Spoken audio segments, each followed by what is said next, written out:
How is this connected to the board? Is it? It's hot glue. Hot glue, man. Hot glue and tape. This lab is the EVGA engineering lab for high-end video cards, and after the tragic loss of EVGA's GPU development division earlier this year, our lab tour today might be the last opportunity to see it in its fully operational state. The man behind it is this guy, Vince KINGPIN Lucido, who's been doing engineering work and world record-breaking overclocks for nearly 15 years at the company. Vince has kept a lot of secrets in those 15 years to keep both competitors and NVIDIA at bay from clamping down on engineering hacks to make higher clocking GPUs and better quality products. Okay. I've always wanted to show this, but I've never actually showed it. Okay. Nobody knows I've ever used this. But I think it's time to tell. But now he's ready to share those secrets with the world. We flew out to Taipei, Taiwan to hang out with KINGPIN and learn about everything from his secret RTX 4090 modded card, the process that would have turned it into a KP card, all the way to his rework station, his hacks to defeat ASUS year after year at XOC, and in a second video later, he'll take us to the repair and RMA center to swap GPUs between PCBs, just like EVGA does for its customers. This truly is a special look behind the scenes, and KINGPIN said it best here. It's a moment frozen in time. Let's get started with this tour. Before that, this video is brought to you by Arctic and the Liquid Freezer 2 liquid coolers, now including an ARGB model in the lineup. The Liquid Freezer series has been a top performer in our benchmark for years now, and Arctic has continually fine-tuned its products even post-launch with things like kits for Ryzen, ARGB fans for new flare, and new radiator sizes. The company also has its brand new MX6 thermal paste on the market now. Learn more at the links in the description below. I don't remember last time we were here, but we did a lab tour here before, and it's a lot different. Big time. Well, you were here last time, right? And you remember the whole room was OC, right? Yeah. Well, now obviously I'm doing a lot more with bikes now. This is my main overclocking area. Also in there in the studio, I have an overclocking setup for like streams. And then like I can do like reworks or, you know, any kind of soldering. And we're going to check out a repair center later in the trip too, so that'll be cool. Yeah, they do most of the major work for me, for sure. As we discussed earlier, this is sort of like the evolution of every generation of KINGPIN card, right? First, sometimes it's the FTW EVT, sometimes it's the KP EVT, but there's always this first step. So I will ask them, we will design the card to have provisions for all the rails that I think are going to be relevant to that generation. So like, for example, NVIDIA added a new source rail.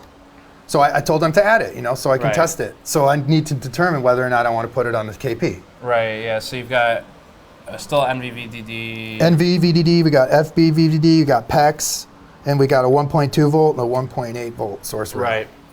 So and are the dials physical adjustment for up down? Yeah, man, just simple. Is it like analog? Yeah, that's cool. Yeah, the card has analog power on it actually. It's not digital. So, yeah, this is old school. Yeah. I mean, old school, right? Does it give you a readout anywhere of the exact voltage you're dialing to? I have it. You're okay. I have it on the Fluke, so you see, watch the V-Corp. See, it's just a little dial, can take it up and down. Cool. Yeah. And that's very helpful, obviously, for fine-tuning the card, Super helpful. Looking at thermals. Right. Looking at, is the plug getting hot? Yeah. Have you had any trouble with that? No, man. Okay. Dude, even I'm running 3100 XOC BIOS. Yeah. 1.2 volt.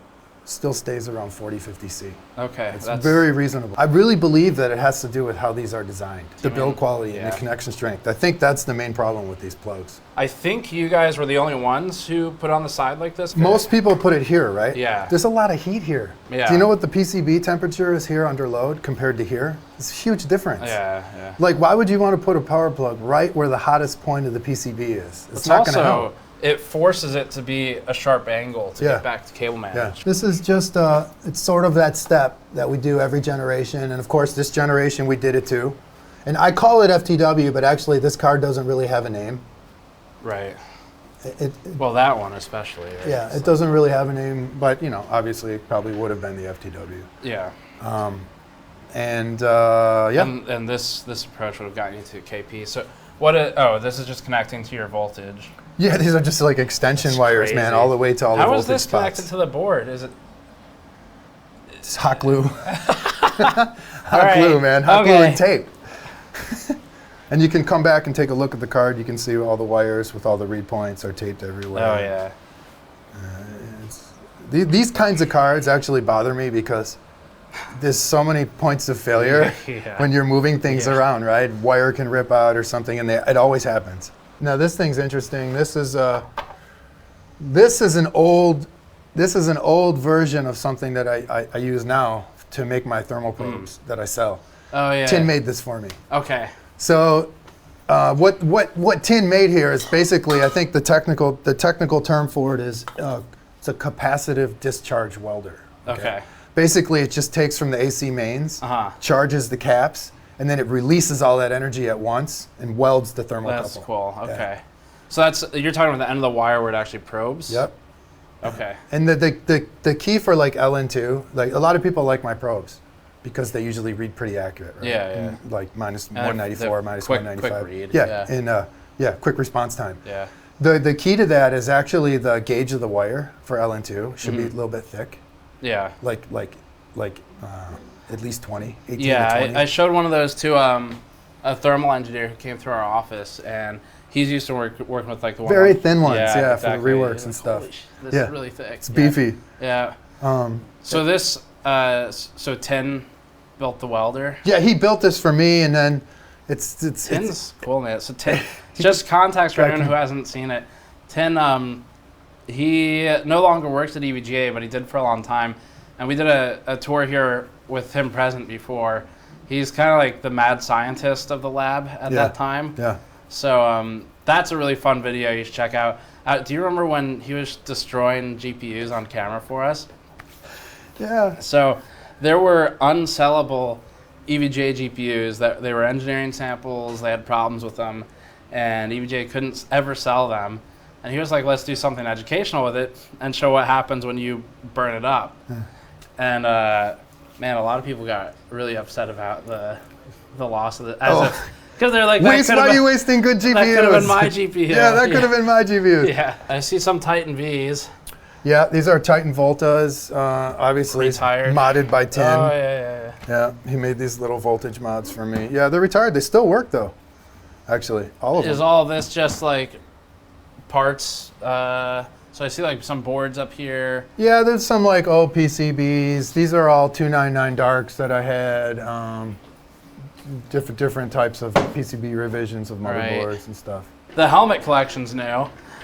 Yeah, There's a lot of helmets. I'm kind of obsessed with helmets, man. I don't know. I just really like helmets. So, and also I'm obsessed with the weight. Like I'm always trying to find like a lighter and a lighter helmet. Yeah. And this is my most recent helmet. I mean, feel how light that is. The X-Lite carbon fiber. I see it's carbon. Yeah. Yeah, it's really nice helmet. Super nice. Yeah.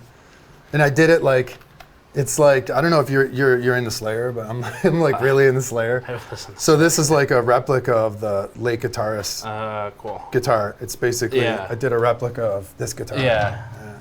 That's cool. Yeah, I'm kind of obsessed with those guys. Helmet. This is the classified stuff. Yeah. You know, I mean, when I was working with EVGA at this time, but I wasn't working on this hardware. It was Peter Tan, who's at ASUS now doing all the ROG stuff. Right. You know him.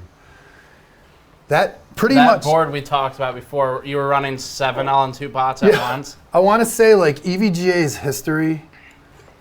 history of making things that for enthusiasts and the fans started with this motherboard. Okay. Is this the? This is the 762 classified. Okay. Is this related to the SRX? This was before that. Okay. Okay. So there's some cool things about this board. Did you know that EVGA invented 4-way SLI? I did not know that. Yeah. EVGA invented 4-way SLI. Okay.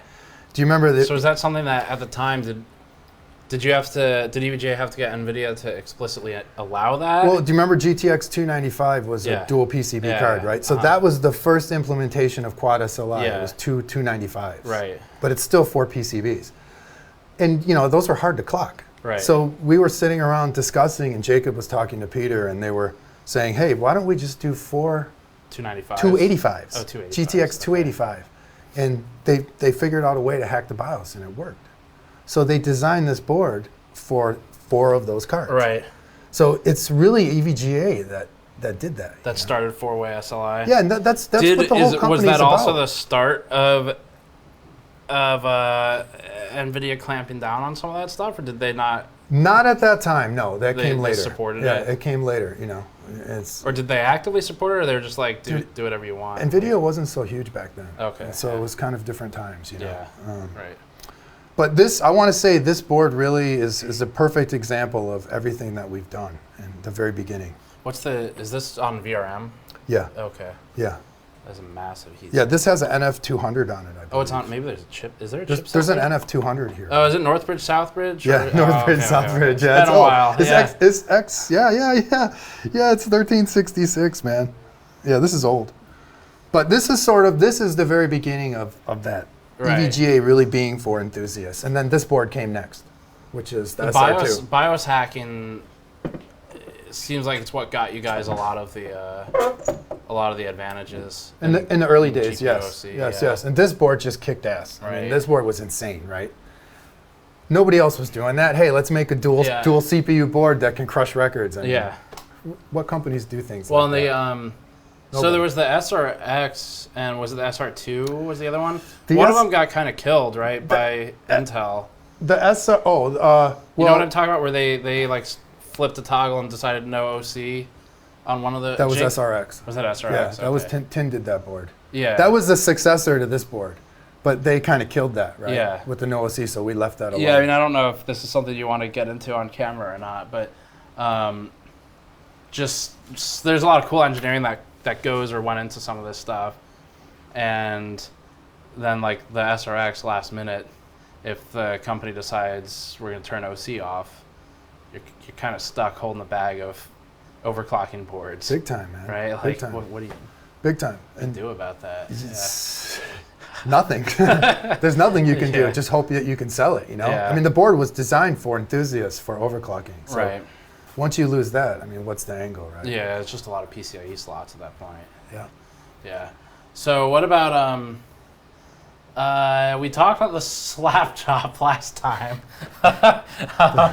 The U.S. infomercial slap chop. I don't see it. Yeah, I don't remember if we talked about the murder hornet drink last time. This one? Yeah. Yeah, I'm not sure. In Taiwan, this was gifted to you by someone. Yeah, and in Taiwan, they actually put murder hornets in a drink and drink it, and it's sort of like Red Bull, I guess. Kind of get your blood pumping. Right.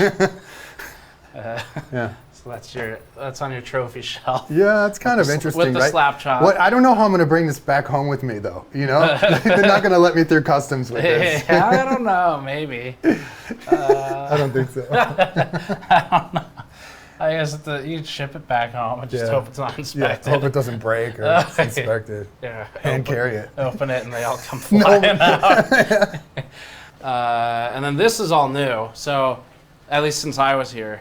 Yeah, a media company on 8th or 9th floor sells all this stuff. So I had him come down and I kind of told him, I wanted like a system up here so I could kind of move the lights around anywhere I wanted. Yeah. And I use this for live streaming with Jacob when he does his charity streams. And I will probably use it for my channel as well. Yeah. This, I think it might have been an early version of it, but that, Jacob, what was that video we did with Jay, where it was like me, Jay, and then Vince? Yeah. What was that? It was one of the charity streams we did. Yeah, it was overclocking, right? One of the Rip J, Steve, one of those. It might have been 20. I don't know if it's 20 or 30 series, but it might have been 30 series. I think it was that 30? It might have been 30 series. Yeah. Yeah, I did it remotely from here. Yeah, because you were here, I remember. Yeah, this is where and you had one of our hoodies on. Yeah. And Jay was like, "That's not fair." Yeah. He knew who I was rooting for. Sorry, Jay. He was fired up after that one, man. Yeah. Let's. I don't know. I mean, I don't know if we should start with the stuff on the table or the stuff on the wall. Where do you want to start here? Well, the wall is just an evolution of all the things that me and Tin worked on together. Yeah. And this is sort of the start. We'd sort of transitioned from classified being the high end to KP being the high end. And this product is really actually like the clear one. classified Kingpins, the first one, Okay. 780 Ti. It's got both names. Did classified Kingpin continue, or did it just become one or the other? It just became Kingpin after that. Okay. Yeah. So the 299 Dark was our first motherboard together. Or no, actually it wasn't. X79 Dark was our first motherboard together. The KP EVGA We board. redid the first X79, made it better. And then we did 299 Dark, and then we got into mainstream boards, right? Z390. Right. Then we did that board. SR3. Yeah, that board I really like. It's a shame that the CPU, Intel's part was Can't get it. It wasn't available. Yeah, they made like none of them. And Yeah. Any story to the? This is kind of special. You know, I don't know. You know, Biso. He's one of our overclockers that's overclocking in the arena. He killed everybody on these two cards, man. I don't. You always saw his name at the top of the Hall of Fame, right? Yeah. He just wrecked everybody with this card. Everybody, all the Galax guys, everybody. Is this 30 series, 20? 3090, 3090 Ti. Okay, yeah. It's kind of a cool story with Biso, right? Jacob's like, hey man, there's this Korean guy. He bought a retail card and he got the record, but he's having a problem with this card. Can you help him out? Yeah. I was like, wow, man, the guy got the record with a retail card. You had never heard of him before that? Never heard of him, man. So his whole thing is like, what's so cool about him is that he bought a retail card. It's not like some hand-picked, you know, EVT sample or anything like that. Right. And that's really what a Kingpin card is all about. That's what we try to give people. That's why we bin the GPUs. That's why we try to make the memory better than other cards, right? We want people to get it out of the box and be able to get the same kind of score that the overclockers get. Right. Some companies, they don't do it that way. They do it like, hey, let's just give our overclockers some EVT that we're not going to sell, and let's sell a piece of junk. Yeah. That's not the way. Right. That's not how we do it. Right. This card I absolutely love. This is the Legend. I think it still holds all the 4-way records. Oh, does it really? Right? Maybe for a long time. Is that 1080 Ti? Yeah, 1080 Ti. Until NVIDIA comes out with now there's no more SLI. So there's going to need to be one GPU can beat 4 of those. Right. Before those and scores you still get erased. can't with the 4090 can't take it down. No. So 1080 Ti is still holding records over 14090 for 3D Marks. Many years, man. Those records stood for like 2-3 years now. The main thing with this card is we found that the PLL circuitry on like the NVIDIA card and the other cards that we tested, it needed to be kept separate or else like the power grid would shut it off. So the main thing with this card is it has like a separate PLL circuitry that doesn't turn off. And that was kind of the secret with this card. Have you ever noticed how every generation people get really pissed at the current EVGA aesthetic, and then the next generation they're like, oh, I like the last one better. Yeah. Will they bring that back? Yeah. So what was the response to this? Because I think this looks really cool. There were a lot of mixed feelings about that one on launch. Yeah. A lot of people didn't like the frosted, like the way it was frosted, but after it launched, people seemed to like it. So yeah. What I was thinking when I designed the ID for this was like kind of like Ferrari F40. Okay. Like the clear yeah. deck lid on it. You know, you can see the motor through it. Like I was kind of thinking like along these lines. Was the red painted base plate stock also? Like that's how it was sold? Yeah, that's how it was sold. I mean, I think it's cool. A lot of people got really excited about the 7900 XT AMD GPU. It had the engineering one had a red PCB. It's not final. It's not going to ship that way, unfortunately. People were really excited about it. Got people talking. Yeah. Because it's different. Yeah. We do that. 10 used to always do EVT PCBs like green or red, just for fun. Where's this is 790. Now this is 980. Now this one's interesting. We actually put a PCB heater on the card. Oh, really? Okay. Yeah. So the 980 classified is the one. No, I'm sorry. Actually, that is classified. That was another Kingpin classified. Okay. My bad. That was the last one. That one has the PCB heater element on the card. So that was kind of nice. So is it? So no need for a heater, right? Right. It's in the PCB. This one is 980 Ti, which this was an awesome card. This was probably one of the most popular Kingpin cards, I think. Yeah. We were discussing that earlier. Yeah, right. Just beefier version of this, more memory. This one is the... Which one, where did you... So, for the first one, did you say it was 780 Ti? Yeah, 780 So Ti. for the 780 Ti, what was the launch for that like? I mean, when it came out, did it feel like it was a success, or did it feel like weren't really sure yet? What do you think, Jacob? For which one? 780 Ti. It was really popular, right? I think we sold a lot. Yeah, it was a very popular. It was one of the biggest selling cards. Yeah, it was big. So it was. There was a lot of hype around it, you know. Yeah. So instantly already. And it was a lot better than all the other cards. It was like big difference, you know. Was there at any point in all of these? I mean, did you hit a spot where it felt like it either wasn't successful, there was a lot of resistance, either from NVIDIA or engineering challenges? Which one? Yeah. All of them, man. There's always challenges with every card because we want to push the limits of what vendors can do and what they can't do. When we talked with Tin, I remember we did the interview with him about some of the cards, and he was not willing to publicly share some of this stuff. Like, he wouldn't even tell me off camera some of the tricks you guys did. It. Yeah, because he said then they'll go in behind you guys and lock it down. Yeah. That's kind of how it works. This is cat and mouse. Arms race. Right? Yeah. Where's the? This one is special because this actually is the 1080 Kingpin, which never was released. We were a little bit late making this card, and we knew that we got an announcement that the TI was coming, so we just stopped it. Yeah, 1080 was like October of whatever year it was, and then the TI was May, I think. So. Yeah, and the 1080 Ti was way more powerful, so no point. Yeah, killed it. Yeah, no point. So unreleased.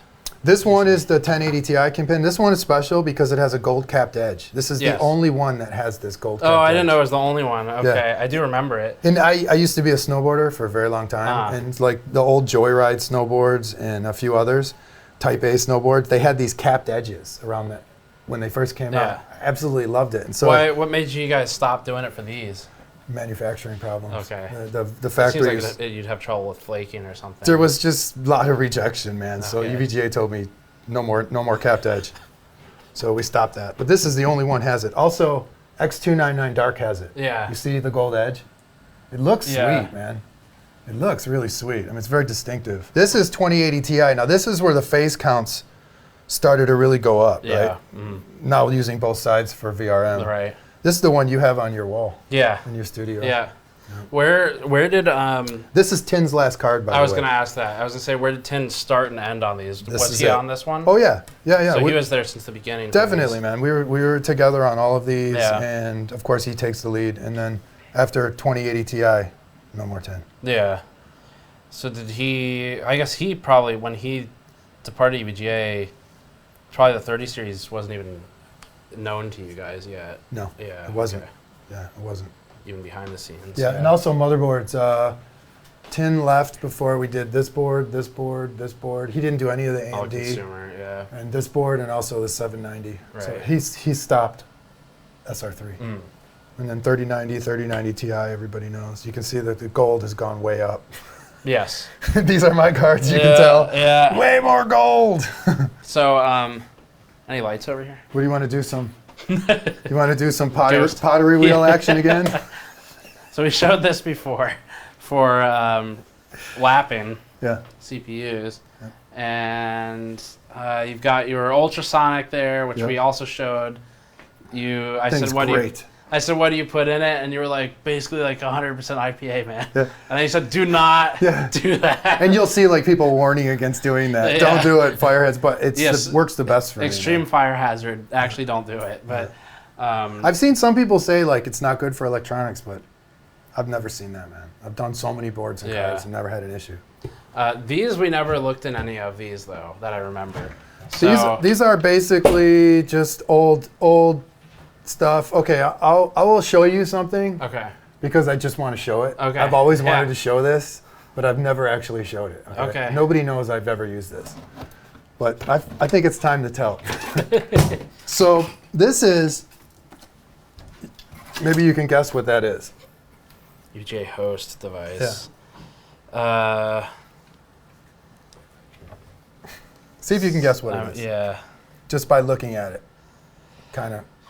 So, I mean, there's 4. Did it socket into a board like this to then raise the GPUs off the board? The whole point was so I could use my big pots for 4-way SLI. So you can space them out, right? Yeah. So I didn't use my slim pots for 4-way. Right. I was always using the fat pots. That's cool. So that's one reason why I was crushing everybody is because I had this board. Yeah, so you had to know the spacing of the board side, but Yeah. if you're using your own boards, then that's easy. That one time me and Tim were talking, and I'm like, God, man, these slim pots, it's hard to keep up with them. Tim's like, why don't you use fats? It's like, I can make a board, can space them out perfect. Do it. So was there any meaningful loss, like No. going through the translation No. layer? No. Okay. No, we tested all So that. the cold mattered more. Yeah, than like the additional trace lengths add some signal. yeah, some signal degradation or something. Nothing. Perfect. That's cool. Yeah. So that's kind of cool. What Finally, I'm showing it. were there any records you broke with that one? With So many, dude. Okay. So many. so that Are you like kidding me? 1080 Ti. 4-way, yeah. All the Okay. 4-way stuff was on this. That's cool. Yeah. That's why you guys got crushed. Now they finally know. And look. Oh, another one. What is this? That's the bridge for it. oh, It's a custom 4-way bridge. interesting. Dude. Yeah. So some of the SLI bridges, especially 20 series, I think is when this really started. But bridges were sometimes only available in certain distances. Yeah. So this solves that problem, I guess. Yeah. Then That's my that's set, cool. man. That's pretty cool. Tim's a badass, man. What about what is this Mega LN2 pod? What the hell is that? This is the original. This is the original Tech 9 icon, man. Okay, Jesus. All right. It's okay. One thing I can say about GPU pots Yeah. is I found out like that button on Uh-huh. the front is obviously bad thermally, right? Yeah. Because it pushes the GPU away from Right. where all the action is. So this was just an internal testing pot that we did where there was actually no button. Okay. The GPU bolted directly to the pot. And it's just massive, man. I mean, That's gigantic. and you know which card we were using Oh my that on? God. We were using this on 780 Ti. So that's how old it is. The very first Kingpin card. Well, there's also, it looks like you hadn't quite refined how you were making full use of the surface area potential. Yeah. Because it's not nearly as much utilization as I see on your newer stuff. Yeah, I mean, look. So I'm guessing Just part of basic this, holes. you were able to shrink the size by increasing the surface area Yeah. too, right? Do I have one of those around here? No, I don't. But yeah, it's obviously the size. The Yeah, size came down a lot. Right. And the performance is still really high on the new stuff. So, Yeah, or very higher, good. probably. The new icon's very, very good. Has very good performance. This is, What's with the random air coolers in here? Okay, yeah. you know what that is. That's a right? water something. This is, no, it's not a water something. Is it It's chiller? LN2. Oh, from RoboClock. Yeah, it's similar. It's not. Similar, okay. This is just a block that I use for testing with valves. What is RoboClocker's current health status? Uh, Decommissioned. not good. Not good. It's all torn apart. Yeah, it's we'll show some decommissioned. B-roll of it. But actually, if I get my channel going, Yeah. if I really get it going, then I was thinking about doing some RoboClocker stuff. Yeah, that'd be cool. It'd be really cool. People keep asking about it. Yeah. That's cool. So early LN2 loop. Yep. People ask all the time about why don't you run LN2 in a closed loop, and it's been done. Vince has done it. You can kind of see. The LN2 hits in the center and then Oh, spreads I out, never actually saw the. exits the block. This was the RoboClocker block. Okay, so LN2 comes in centrally Yep. right here. Blast it at the center and then Mm-hmm. it just kind of comes out. And when you're flowing the LN2, I mean, there's a constant flow. How did this get engineered? Like, did you do CFD for this? Me Like, and Tin just sat down and did it, man. Did it Yeah. in SolidWorks. Cool. So I it's really have just, many versions of It's this. really just a practical design. It looks like, right? Like you guys didn't go and do There's another one. computational Simple. fluid dynamics for it or anything. You just He ran some simulations he? on it, Okay. yeah. You know, to make sure we were on the right track. These are crazy because normally, I mean, probably everyone in the audience knows, but normally you have like water come in and hit some micro fins. This is nothing like that though. Oh, cool. So they just sock it together. Yep. It's a lot of And lot it of came in here. Yeah. It came out here. Yep. That's cool. This is stuff I never really show. Yeah. This stuff is really cool. Yep. A lot of history, a lot of EVGA history here. Yeah, a lot of old stuff. I Keep don't want to being really straight. throw out any of that stuff because I'll it's, throw it out, it's yeah. I'm nostalgic about Well, it. worst case, even if you get rid of some of it because you have too much, I mean, you could probably do giveaways or charity things or whatever. Yeah, I thought about that too. Maybe do some giveaways, some Yeah. rare stuff like that. Yeah, go find A some. RoboClocker block. That's about it. Yeah. There's just some random odds and ends in here, but those are the main cool things. That's cool. Yeah. What So what I mean, these projects, is all this stuff done? Like, are you gonna do more stuff like this, or? Kind of after Tin left, a lot of that stuff got put on hold. Yeah. Because we were sort of doing it together. It was like we enjoyed it very much together to do this stuff, the Bell stuff. So, but lately I'm thinking about exploring it again. Right. For sure. I'd like to do another roboclocker setup. Do you have a channel yet that you've started? I actually created the channel, but I don't have any content up yet. Okay. So pretty soon. Nexus. Yeah. Should we give the name? Is it just KINGPIN? Yeah, just KINGPIN. Just KINGPIN? Yep. And then also, if you're interested in stuff that Vince has done external from EVGA, there's KINGPIN Cooling. Yep. I have KINGPIN Cooling where I sell all my products, my thermal grease, bench platforms, the pots. And then I have my Instagram, which is overclock KINGPIN, all one word. There's probably a lot of e-bike stuff too at this point. Yeah. It's starting to become more e-bike. Right. I saw somebody posted some comment like, "Hey, so there's something like that's making me uncomfortable. This is the lack of overclocking. It's making me uncomfortable." Did you say how do you think it makes me feel? Yeah, it makes me feel uncomfortable too. Yeah. What's I guess the broad question then is what's next, right? Like, you got all the e-bikes. I really like e-bikes, man. I don't know. It's becoming like a passion of mine. Right. I've been talking to a few manufacturers here and there, exploring some options on possibly building a custom bike. Working on any EVGA projects, motherboards?